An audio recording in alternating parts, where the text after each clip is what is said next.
Hello and welcome to Undivided. Thank you for being here. Thank you for your commitment to giving common sense a comeback. So much commitment, in fact, that you're willing to work with us through our technical issues on week one. We were ready to go today, man. We were like ready. We were streaming 15 minutes early.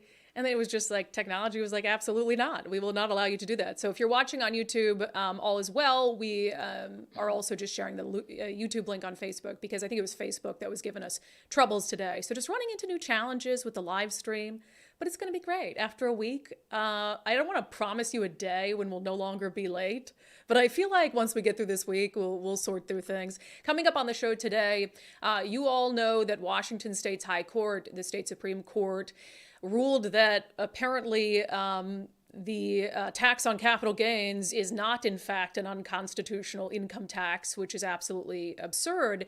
But I think that ruling has and is going to really start to embolden Democrats in Olympia to continue to manipulate and use the tax system to weaponize their ideology and to punish people who are doing well and to punish high earners. That's going to be our top story today. We'll get to that in a moment. Also, the Washington State Patrol is blaming the pandemic in part for this massive increase in road rage incidents. I'm so tired of people blaming the pandemic for all these issues that were already getting worse before 2020. We'll dive into that. You probably by now have heard about the controversy over Bud Light naming Dylan Mulvaney, a high-profile trans activist, as sort of an influencer for them. We're gonna touch on that in our segment. Unbelievable, but I probably don't have the opinion about it that you think I'm gonna have. Also, later on, Canada has lost its collective mind. We'll talk about a couple proposals in Canada as we broaden outside Washington State. Nicole, hello. Greetings. You always, whenever we're going through technical issues, your stress level, you're looking like... Well, right now I feel a little helpless because I'm still learning, so I'm still troubleshooting, and then Daryl's helping me and things like that. So yeah, there's not much I can do. I feel very helpless when we have these issues. You know, it's a whole other beast, and we knew we were going to have to work through technical issues this week, and people are great. They're like, if not for anything, let's sign on and watch Brandi and Nicole flail. Technical issues will be like our little experiment. But Daniel was looking on YouTube, he's like, oh, your mic's hot. I don't even swear or anything. I think I was pretty calm and collected. Before we get to our top story, I just had to laugh about this because, so I changed my, what do you call it? A banner picture on Facebook and Twitter to the preamble to the Constitution, which is very patriotic of me, I know. And I was looking at it before the show started, and I started to sing a song that I remember from childhood. Please, and so Nicole and Daryl, and Nicole's older than me, Daryl's younger than me, neither of them knew what I was singing. And I was like, you didn't learn that in school? And I was like, so we figured we'd ask the live stream today. And I think it was, what was the schoolhouse rock? I think it was from the same, they gave us the, I'm just a bill on Capitol Hill. I was singing, we the people, in order to form a more perfect union, establish justice, ensure domestic tranquility. Yeah, woo! Provide for the common defense. And I know I learned that in school, and it's just like a sing-song version of the preamble to the Constitution. Please, someone on the live stream tell me I'm not crazy. I'm also curious if kids are still learning the bill on Capitol Hill from Schoolhouse Rocks. Yeah.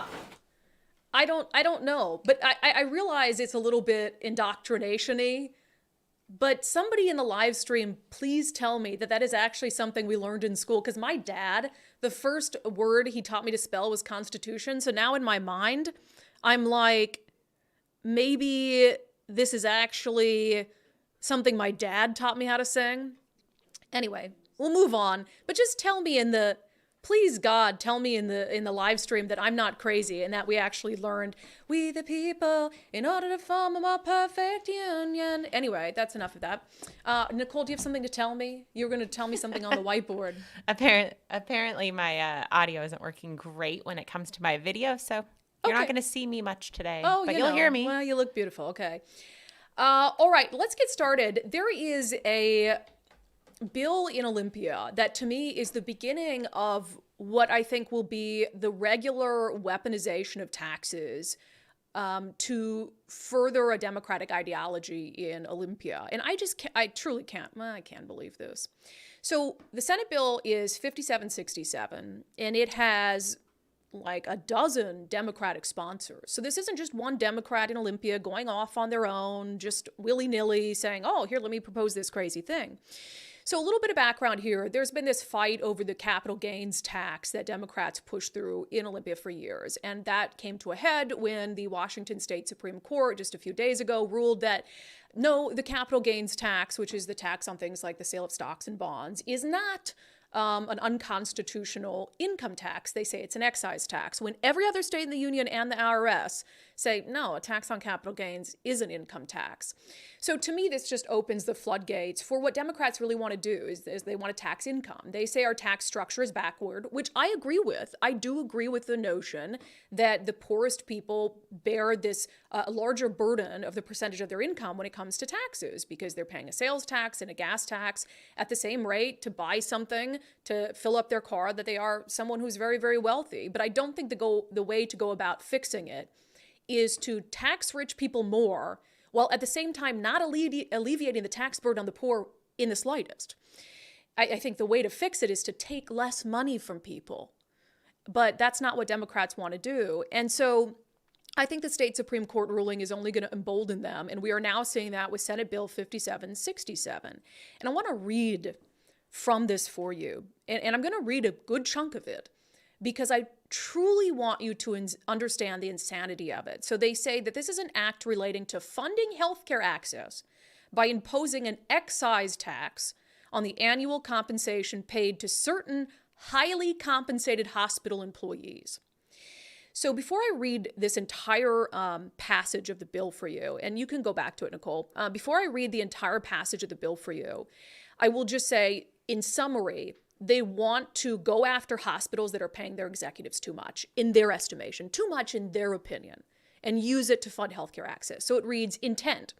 The legislature finds that Washington State has many competing and important public service needs, including meaningful access to a more robust and affordable healthcare system. With abundant wealth concentrated in specific sectors among particular companies and individuals, there is a need to prioritize and direct financial resources to those most vulnerable in need of health care. Washingtonians depend on our nonprofit hospitals to care for our loved ones during their greatest times of need.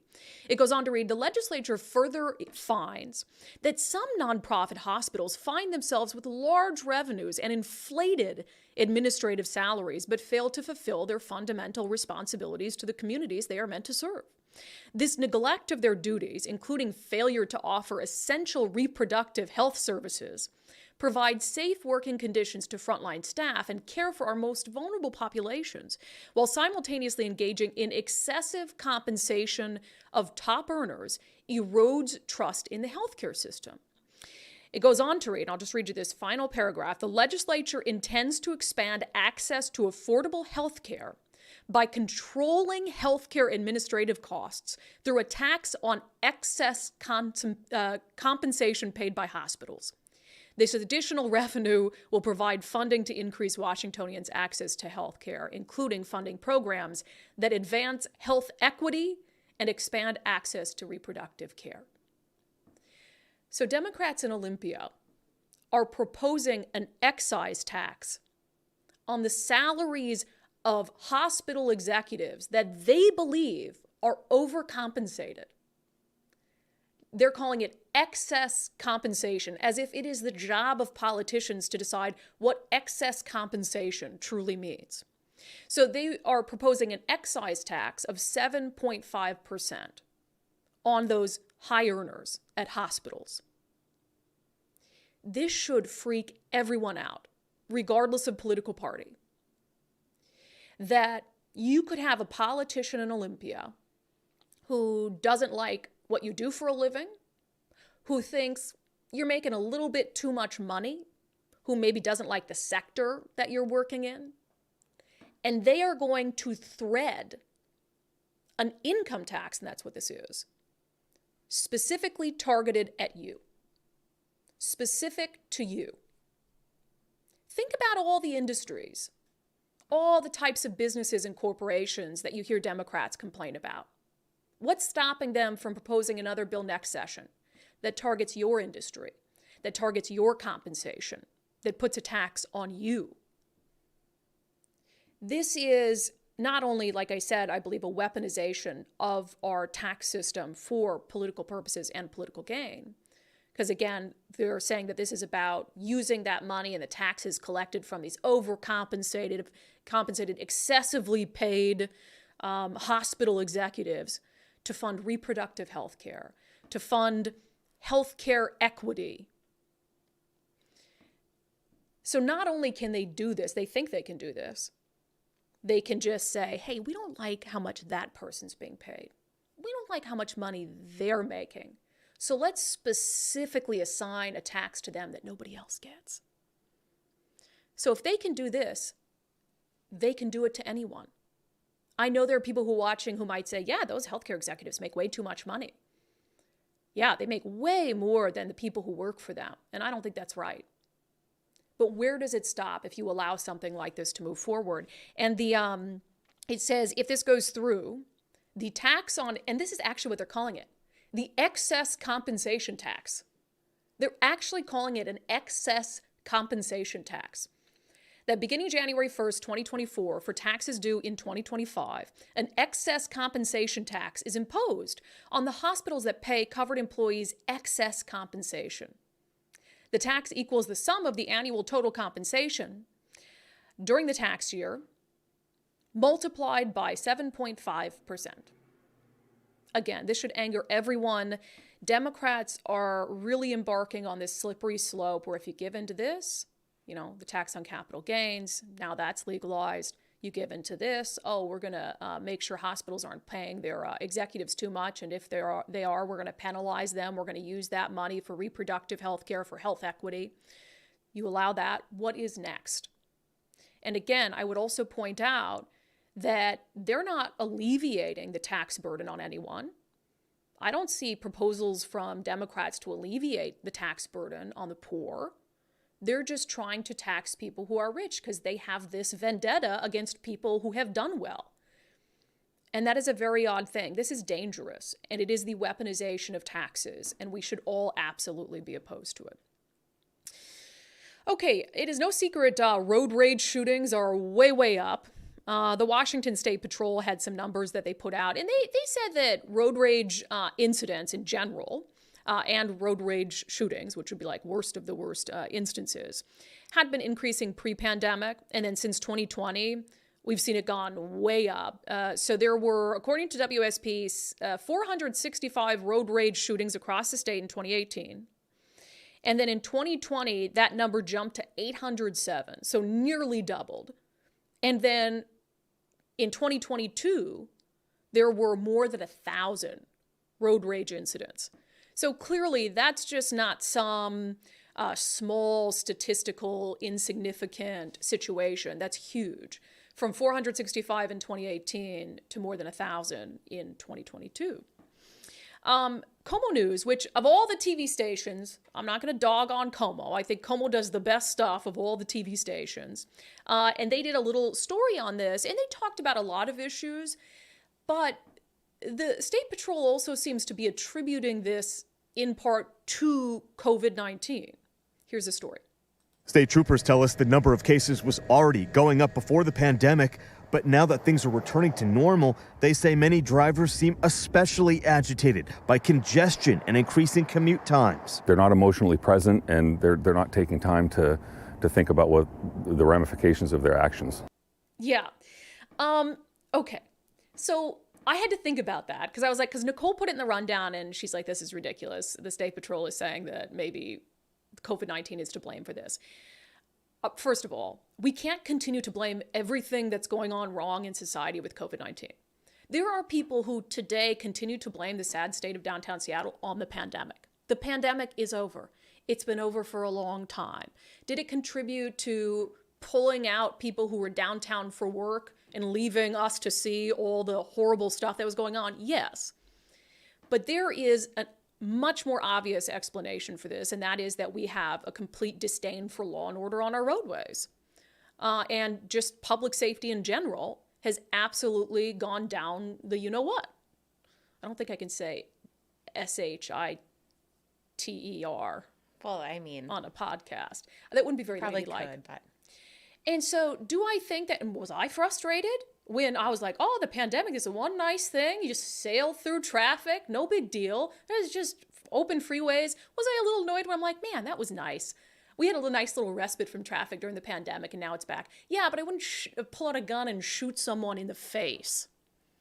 So the idea that that pandemic is attributing or even a significant factor to the more than doubling of road rage shootings in our state over the span of 4 years is absolutely absurd. Is absolutely absurd. And it distracts from the real issue, which is a total disrespect for the rule of law that began when lawmakers in Olympia started to try to coddle criminals, and people they're not seeing consequences for their actions in the way that they once were. And so I think when you feel emboldened, I mean, how many instances of carjackings have we seen play out on our roadways where someone drove off and they fled from law enforcement because they knew they could? So why would this be any different? Somebody gets in a road rage incident, they've got a gun, they're all mad. They shoot someone, a stranger, who somehow wronged them on the road, and they're like, well, I'm not going to get caught, I'm just going to drive off if police try to come up behind me. So that's what's going on here. And Nicole, you picked this story. What did you like about this? I absolutely disagree with it being anyway connected really to the COVID or the pandemic. But I also did think, I mean, I'll go deep here, but I think it's also on the same level as shootings and mass shootings, because there's all these kids that are playing too many video games. They're I feel like seeing a lot of movies that are violent, and I think that they're taking it out. They're losing compassion for other people, basic decency, all of that. You're seeing a video game play out in your head, right? As cars are everywhere, whatever, you're reacting like you would in a video game. Grand Theft Auto. Yes, and I think that kids are losing this sense of reality. They're living in video games. Yeah, I totally agree. You're right. It all boils down, and so many of the issues we're having as a society boil down to a lack of the ability to build interpersonal relationships. Or cope. And we talk about this, man, I rant about this all the time. Phone's to blame, computer screen is to blame, and you just don't know what it's like to interact with people, and you're not seeing the real world consequences of it. Right. I know that road rage incidents existed, long before we had kids buried in cell phones. Not in this. Shootings but that we're hearing there's still about been road rage incidents, but not 1,000 in a year of this level of seriousness. Right. So let's stop. The pandemic has become such a scapegoat for things. Children's education. Of course, the pandemic totally had an impact on kids' educations. But there's a lot of other things going on in our educational system that are a problem, like training kids to be activists and having teachers in these high-profile incidents preaching politics to their students, having people push the idea that math is somehow a subjective issue and is based on ideas and principles of white supremacy. We talked yesterday on the show about how UPenn is getting rid of its dean's list because it doesn't want, kids to feel like one child is better than them. So we have all these issues. Everybody gets a trophy. Playing out. Everybody gets a trophy. And then you have kids that just do not know how to function in society. And the pandemic maybe made it worse for a couple years, but if we continue to blame the pandemic on everything on the pandemic, then I don't know how we move forward from there. Okay, I'm going to get to our segment Unbelievable next, but first, MethodWorks, one of our newest sponsors on the podcast, they do all things tech for your business, whether you have 5 employees or 50 employees. Maybe you need to get your employees set up with the computers. You need to get some security in place to protect your data, to protect your customer data. One data breach can wipe out a small business. That's it. And I think as someone who started a business last year, it's not one of the first things that comes to your mind, like, oh, I need someone to help me with security, cybersecurity and protecting my information. But I've learned in running this business that it's some of those important things you just have to pull the trigger on and you just have to do. And one of the nice things that MethodWorks is doing for unDivided subscribers is they're offering a free security review and then 1 entire month of free security monitoring. And MethodWorks is owned by Mark Harmsworth, who is a former Washington state representative, very pro-business, worked at Microsoft for years before he went out on his own. So he gets it. He's one of our people. So if you've been thinking about getting some tech help for your business, methodworks.com. If you tell them that you heard about them on the Undivided podcast, they'll give you that free security review, and they'll also give you 1 month of free security monitoring. So I think it's a great deal and a great opportunity to just take some of that concern off your plate as a business owner when it comes to technology and all of that. All right, let's get to our segment where we look at things that just absolutely make not a lick of sense in the world. Unbelievable.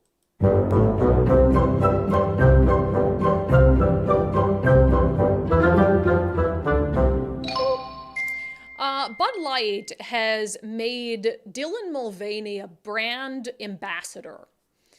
Okay, so I don't think my opinion on this is going to be what people expect it to be, but Dylan Mulvaney, just so if you're not familiar, and we'll play Dylan's video that she put out in a minute.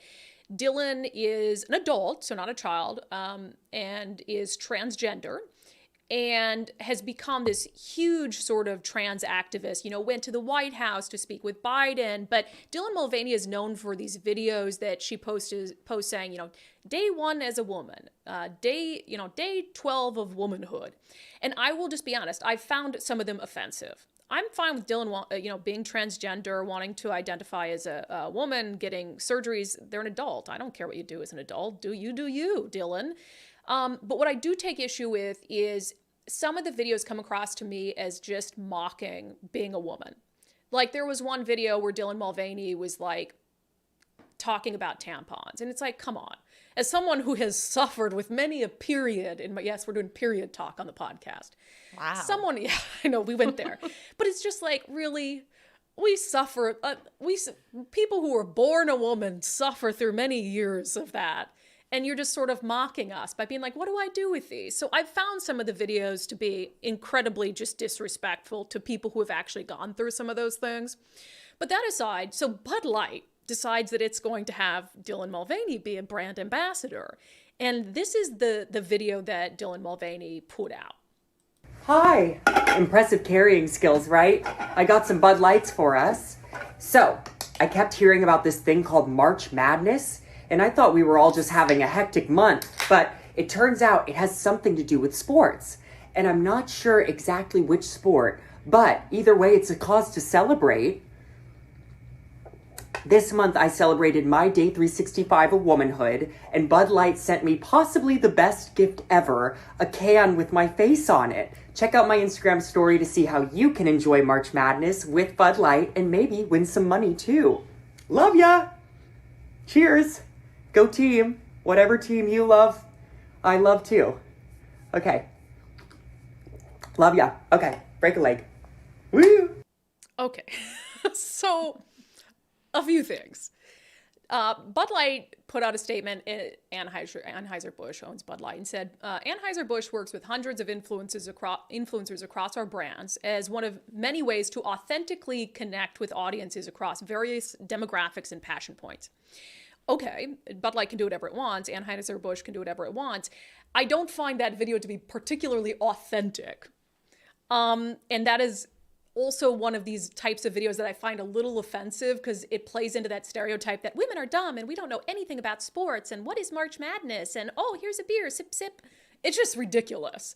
And I know my friend Jasmine McIntyre, who's like been in sports radio for a long time, was probably looking at that like, she hates it when women pretend that they don't know anything about sports. And so it just feeds into that whole stereotype. But again, I have no issue with Dylan Mulvaney. There were a lot of really passionate reactions to this. One of them was from Kid Rock. So there's a lot of videos put out, among influencers on the right saying, oh, I'm boycotting Bud Light. I'm not going to drink it anymore. People pulling out their cases of Bud Light, dumping it all down the drain. And before I play this Kid Rock video, I'll just note that on YouTube's really weird with gun-related stuff. So I've blurred out Kid Rock's use of the gun, but I'll show you the video that he posted. Grandpa's feeling a little frisky today. Let me say something to all you and be as clear and concise as possible.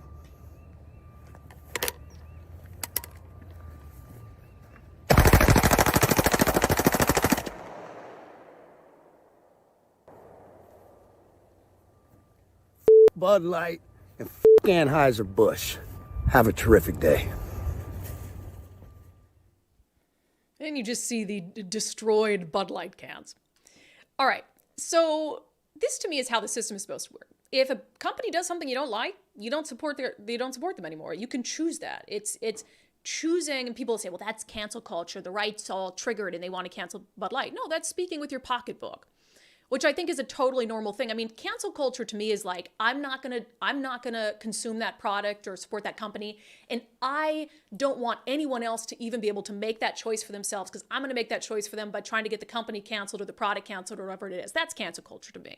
If Kid Rock wants to be angry and shoot a gun into a bunch of Bud Lights and not drink it anymore and then flip the camera off, fine, do you, Kid Rock. Here's what I think is unbelievable. It's unbelievable to me that people would get so mad over Bud Light. It's the worst of the beers, okay? Bud Light is hands down the worst of the beers. And if Dylan Mulvaney wants Bud Light, have at it. It's basically water, right? So I just don't understand getting so angry about such a bad beer. There are so much better beers. I also laugh at Anheuser-Busch just from a business perspective. Dylan Mulvaney is not drinking Bud Light. And people who follow Dylan Mulvaney, they're not drinking Bud Light. They're not going to go buy Bud Light. They're drinking fancy cocktails, wine. Doesn't that make you think that it was purely political, so that they could kind of under the radar say this is where we stand politically? And I think that's where Kid Rock and some of those supporters are getting angry, because they're saying, oh, Bud Light, you're going to really show your colors here, because Dylan has been used by the White House, used by the left quite a bit. So showing your politics. And I think that's what it was meant to do. That's possible. And that's fine. And then people can just decide, okay, I'm not going to use Anheuser-Busch products, or I'm not going to drink Bud Light. I just love the Clydesdales. Well, the Clydesdales are nice, but now we're past the Clydesdales. I know they didn't even apparently. use them this year during the Super Bowl. I think it's a bad business move for Bud Light. It doesn't make sense. I don't think people who like Dylan Mulvaney or consider her an influencer are going to just rush out and buy Bud Light because it tastes like swamp water. But, I just think it's a little unbelievable to get so mad over beer that tastes so bad. Okay. Let us know what your favorite beer is. Okay, yes. Do you agree with Brandi what beer will that you Bud Light consume? is the worst? Sorry if I'm offending anyone, but it's just not good, okay? All right. Speaking of beer and something I don't drink right now because I'm on the Eastside Weight Loss Clinic plan. You see that transition seamlessly into one of our advertisements.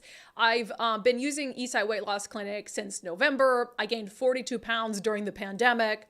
Then I weighed myself. I got weighed at the doctor, totally against my will, by the way. I hate getting weighed at the doctor. And I was like, oh my gosh, now it's real. I have to do something about it. So I reached out to Eastside Weight Loss Clinic. I lost 30 pounds in like 2 months on the plan. I've got a little ways to go, and I'm getting married in September. So I'm very committed to getting back to my pre-COVID weight. I don't need to lose a bunch of weight. I just want to get back to where I was, okay? So if you maybe gained some weight during the pandemic, or you want to cut some weight before the summer, are you blaming the pandemic too? No. Yes, I'm not blaming the pandemic for my weight gain. I'm blaming my actions during the pandemic. I'm blaming, I couldn't put the fork down, okay? That's what I'm blaming during the pandemic. Oh man, thank you though. I see you calling out my hypocrisy. There's still time if you want to cut some weight during the summer. Like I said, I lost 32 pounds in 60 days. So reach out to Dr. Ryan Coogan, eastsideweightlossclinic.com. That's eastsideweightlossclinic.com. And just schedule a free 15-minute consultation. He'll go over the plan. You can see if it's right for you. And because I've said, it's not magic. I can't eat what I ate when I gained 42 pounds, but it has structure. You get to eat real food. I went on vacation. I didn't gain any weight. I was able to, enjoy myself. I had high tea. Anyway, getting carried away. But I've had a lot of listeners who've tried it, and they've lost weight, and they've been reaching out to me and just telling me how it's going. So eastsideweightlossclinic.com, give it a try. A little disclaimer, Dr. Ryan Coogan, DC, results may vary. And results may vary, especially if you don't stick to the plan.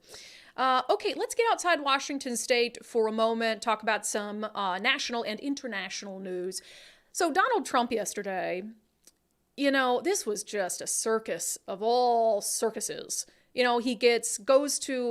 leaves Florida, goes to New York, gets arrested for his arraignment, pleads not guilty. He's facing like a bajillion charges in court there, like 100-something years in prison. It won't come down to that, but pleads not guilty, beelines it back to Florida, and then gets back there and gives a speech to his supporters at Mar-a-Lago, which I actually think was a very genius move on his part, because then he takes control of the narrative. I think it would be easy for him to, go to New York, get the arraignment done, and then just sort of lay low and stay quiet. But he is a master of controlling the narrative, and that's what he did by, as soon as he got back to Florida, having this big primetime address. But it was against the judge's orders not to rile people up about it. The judge did not put a, gag order on Donald Trump, or on the prosecution for that matter. And I'll get to that in a moment, but he did kind of say generally, like, don't say anything that's gonna get people all in a frenzy. But he didn't like put specific restrictions on that. Like, don't talk about my family. So yeah. So what I wanted to play is, because I do think that it was smart of Trump to get out and get ahead of it and act as if he's unbothered by it. What I don't think is particularly smart for anyone facing criminal charges at all, put aside what you think of Donald Trump, what you think of the prosecution, I don't ever recommend anyone facing criminal charges to personally attack the judge that is going to hear your case. Here's Donald Trump. And this is where we are right now. I have a Trump-hating judge with a Trump-hating wife and family, whose daughter worked for Kamala Harris and now receives money from the Biden-Harris campaign, and a lot of it. There is no point to that. There is nothing good that comes of that. And what I think is going to happen is the judge is going to issue a gag order.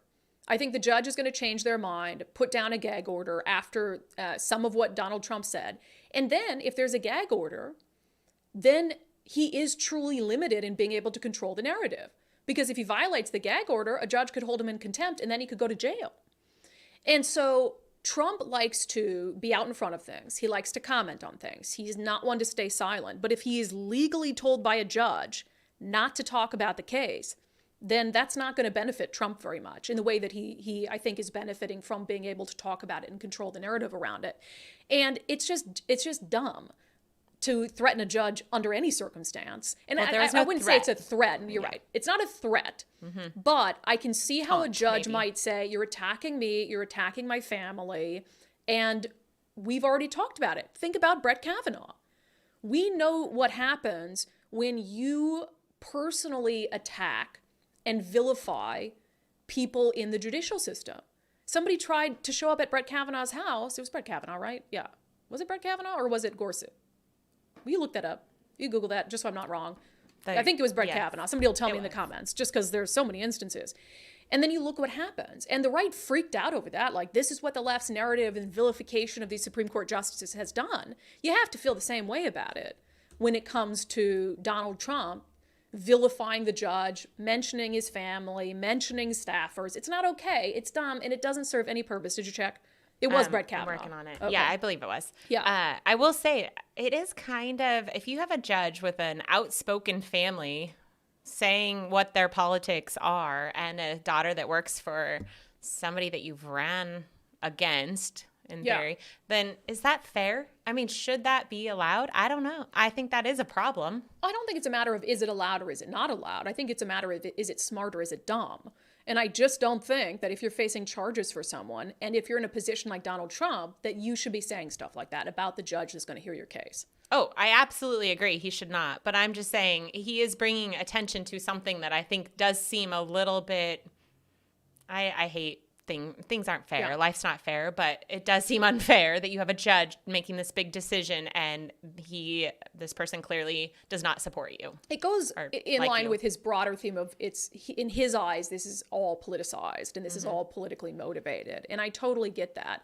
But the way that line came out is completely inappropriate, and especially considering how the right reacted to the vilification of Brett Kavanaugh and other Trump-appointed Supreme Court justices when they were then targeted, which is the natural course of things. I think we always preach moral consistency, actions before affiliation. And I think if you're going to be mad about it happening to this judge, then you got to be mad about it happening to this judge. And you got to say, hey, judges, their families, they're off limits when it comes to this sort of stuff. So that's my opinion on it. I think it's a little bit ridiculous. I think he could have had that whole speech without mentioning anything about the judge involved in the case. Okay, let's move on to Canada, which has gone crazy. I don't know. I'm half Canadian, by the way. I think that I legally could be a dual citizen because my dad was Canadian, but I have no plans to do that. So Toronto is trying to full on legalize drugs, including for children. Toronto, this is the article, Toronto demands decriminalization of fentanyl and meth for kids, which is insane. I don't have to tell you that, but I'll read from the article from one of the supporters of this. Criminalization does not effectively deter youth substance abuse.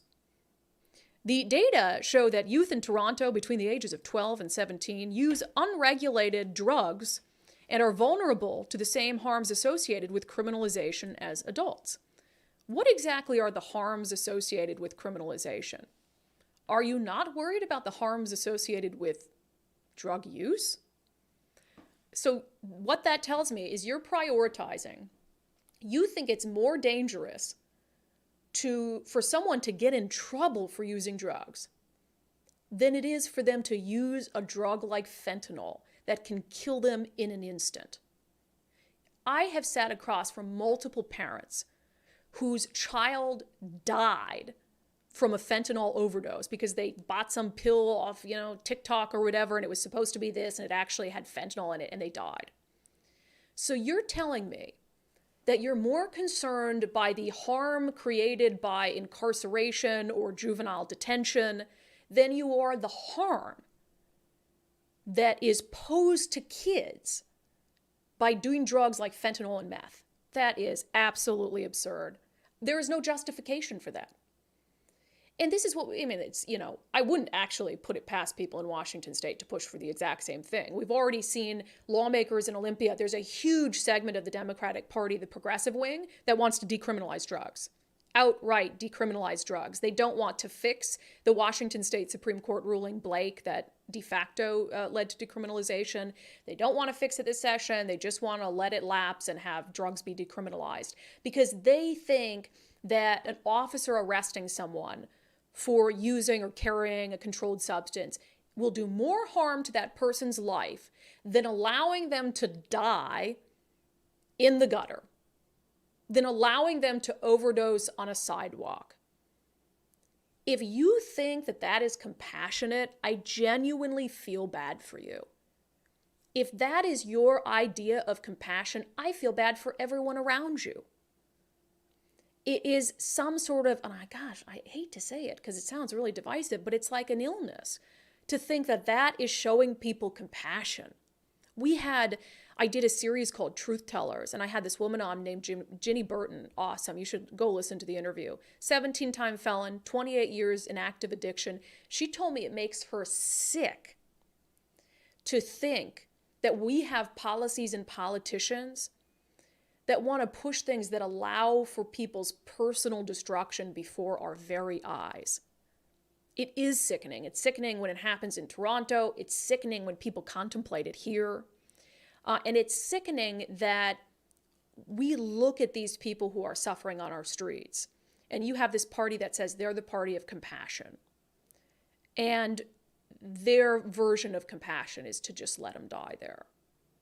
It's insane to me. One more story quick out of Canada. Again, I chose this story today because I would not put it past leaders in Washington state to propose something similar.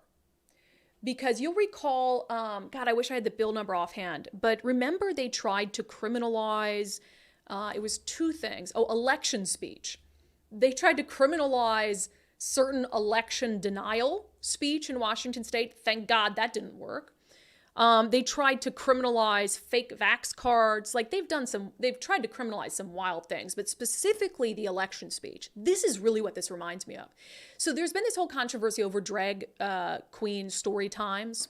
And I have my own opinion about that. I think if you're an adult, and you want to bring your kid to a drag queen story time, that's not my business. Do what you want to do with your kid.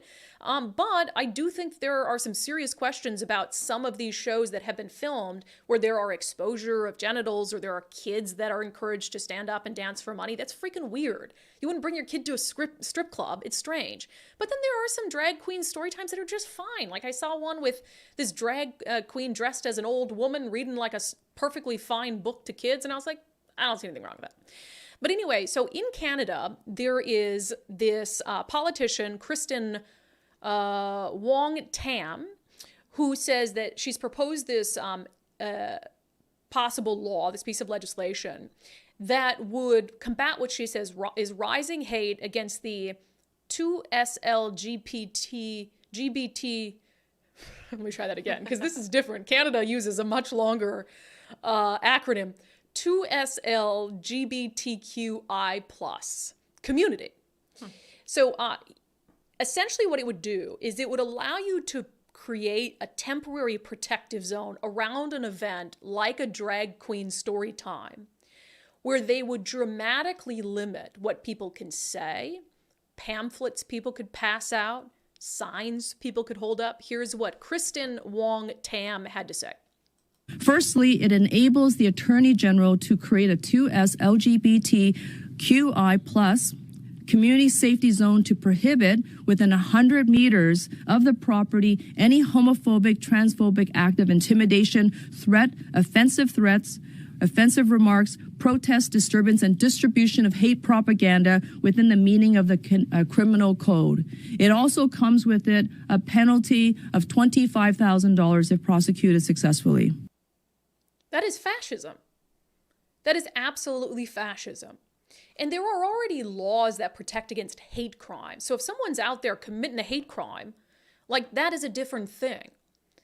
But when you are saying that you are going to, in an instant, say, drag queen story time here, we're putting this protective bubble around it. You can't come within that bubble and speak anything that we deem to be hate speech. You can't speak anything that we deem to be threatening or offensive, which is wild. You can't hand out pamphlets.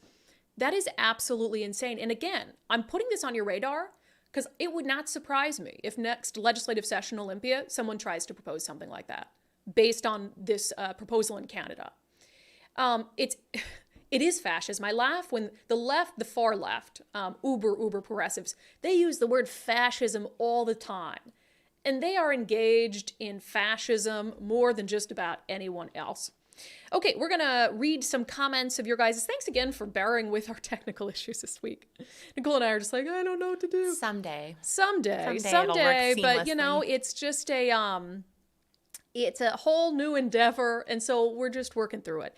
I also want to thank you, by the way, to our new subscribers. We've added a lot of subscribers over the last 3 days. Thank you for supporting the show, for believing in this expansion and the mission of the show. It means a lot to us. Okay, let's see here. Mike says, gag order, so on the Donald Trump talking about the judge in his case being a Trump-hating judge with a Trump-hating family and Trump-hating staff. And I said, I think it'll result in a gag order to Trump. Mike says it would be a gag order so the judge's dirty laundry doesn't come out. Let's see. There was also another commenter who said that information about the judge had been out on social media long before Trump said it. And that's true. However, it's a different thing when Trump says it in like a primetime address to the nation, and he's the one on trial. So he has to be really careful. I mean, this isn't a joke when it comes to, you might think the prosecution is a joke, but he's facing prison time. There are real consequences, and I just don't think the judge is the person that you want to anger. Okay, let me see here. The Lechner say, Daryl, thanks for being our miracle man, keeping us up and running here. Up and running, at least on YouTube. We couldn't stay up and running on Facebook. We don't know what was going on, so we just went straight up on YouTube, Patreon, locals.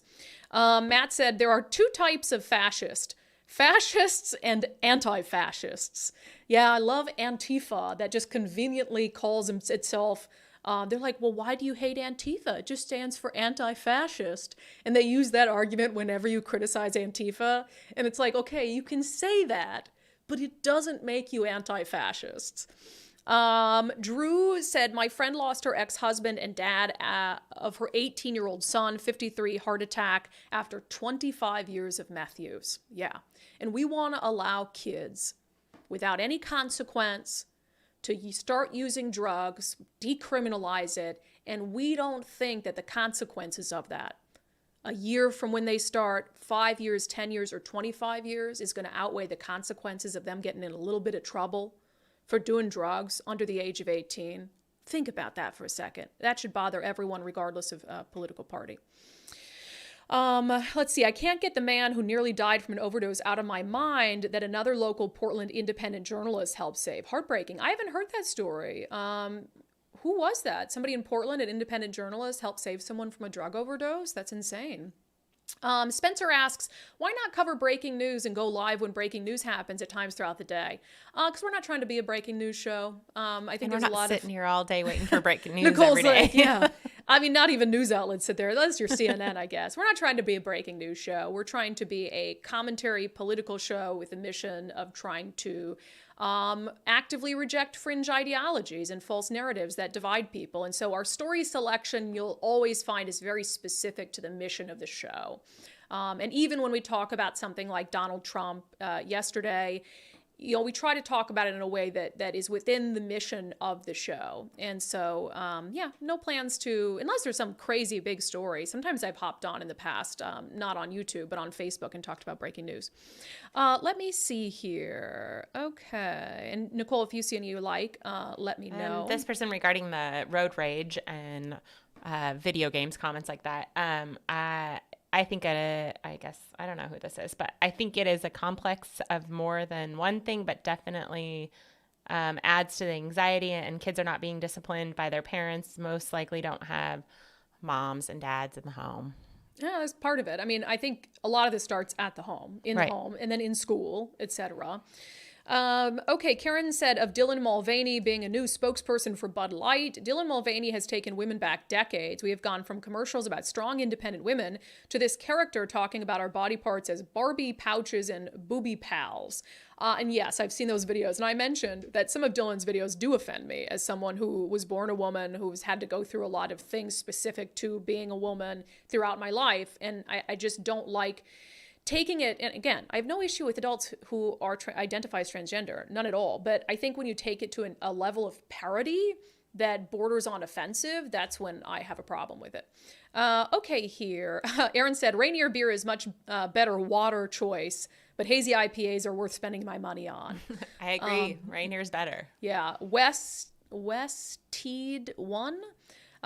Drink something else. Not a big deal. Everyone will forget about it in a week. Yeah, absolutely. Okay, let's see. I want to see if there's any super chats that I want to get on the show today. Oh, and you guys were telling us about the audio issues with Nicole earlier. So that's why she's not on camera, because her audio was echoey when we put her on camera. Because we were trying new Nicole in a little box, putting Nicole in that was the problem. We put Nicole in a box, and then that was the issue. It was echoing. Okay, let me see here. Dang, Brandi missed her singing calling. Hey, because I sang the preamble to the Constitution. I didn't hear anybody say that they did. Oh yeah, people said that was Schoolhouse Rock. Aaron said, yes, it's absolutely Schoolhouse Rock. And I was talking about when we learned to sing-song the preamble to the Constitution. We the people, in order to form a perfect union, establish okay, you get it. Okay, I'm going to go to look at comments on Facebook, which I hope people were okay on Facebook with just using a YouTube link. No, they weren't? Well, they just went to YouTube, so there's not a lot of that's comments. Fine. That's fine. We'll post the whole episode on Facebook later. Yeah. All right, I'm going to check comments on it, and then I'll give you my sanity check of the day. And sorry if people prefer Facebook. We'll get it working tomorrow, I'm sure. Let me see. Kruse said on Patreon of this new tax proposal that would specifically target executives that they think make too much money in hospitals, which is insane. Because I titled the episode, Have They No Shame? Kruse said, of course not. They're corrupt, along with the state Supreme Court, who put politics ahead of the law. As to the tax increases, 4 more years of me and my pension are off to sunny Florida. It will be fun to see how long Shama and the other socialists can keep taking from those who do and giving to those who won't. We're going to miss you, Kruse, but I cannot blame you for moving to Florida. I have certainly tried to do it before. Okay, yeah, Mike and I went to Florida during the pandemic, and we were greeted at our resort with a sign that said, masks are optional. We were like, never again. It was so nice. Okay, let me see here. Andy said of the road rage, it's a road rage pandemic.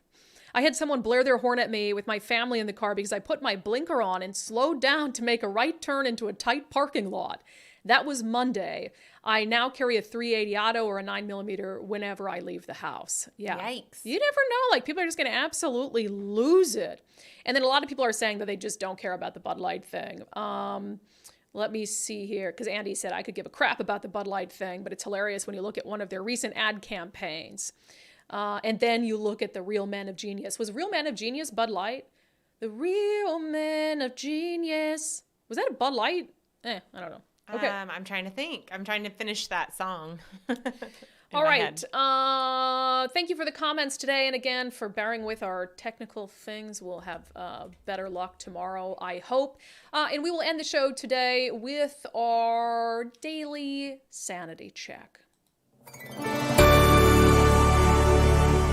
I want to talk about Donald Trump and the 2024 nomination for the presidency and really where I think all of this stuff is heading. Because I think it's time that especially supporters of the former president and Republicans make a decision before it's too late about the direction to take the party and about the possible ramifications for 2024. After Trump was arraigned in Manhattan yesterday, we learned that the trial was set for January of 2024. Now, why is that significant? Well, it's significant because that's when states will start their nominating conventions, and that's when states will have their primaries, and that's when, arguably, you enter the most important period of a presidential campaign. And so I can already tell you what's going to happen in January of 2024. The trial's going to start.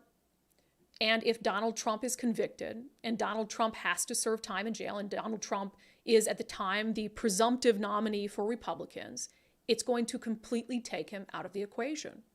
And it is going to completely put Republicans in an unwinnable situation.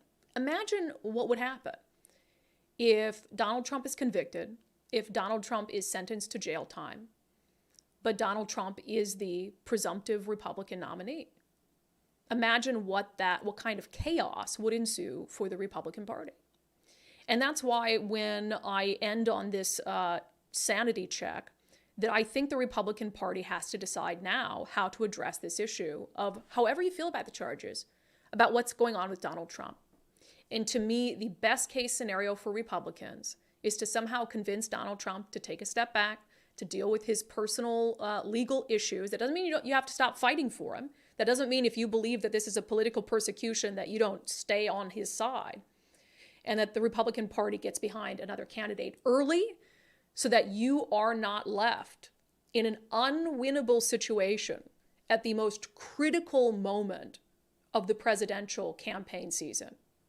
And Democrats, be it Joe Biden again, be it Kamala Harris, can simply sail to victory because Republicans did not make a decision early enough with what to do with what is an unprecedented situation. To me, that is the sane course of events, and it is something that Democrats need to figure out early and need to get together on. Okay, that's it for today's episode of Undivided. We will be back tomorrow at noon. See how I end that with a question mark? Around We'll be noon. back tomorrow at noon. And on Facebook, too. We'll figure out what's going on with the Facebook stream today. Thank you to new subscribers and supporters of the show. We really do appreciate it. The support has been awesome since we did the live launch. If you would like to figure out how do I watch the show, clips from the show, how do I listen to the show, how do you contact us, or how do you become a subscriber, go to undividedpod.com. That's undividedpod.com, and you can figure out and see all things Undivided in one place. Thank you for being here. Thank you for your commitment to giving common sense a comeback. The podcast version of the show will be posted shortly, and we'll see you all tomorrow.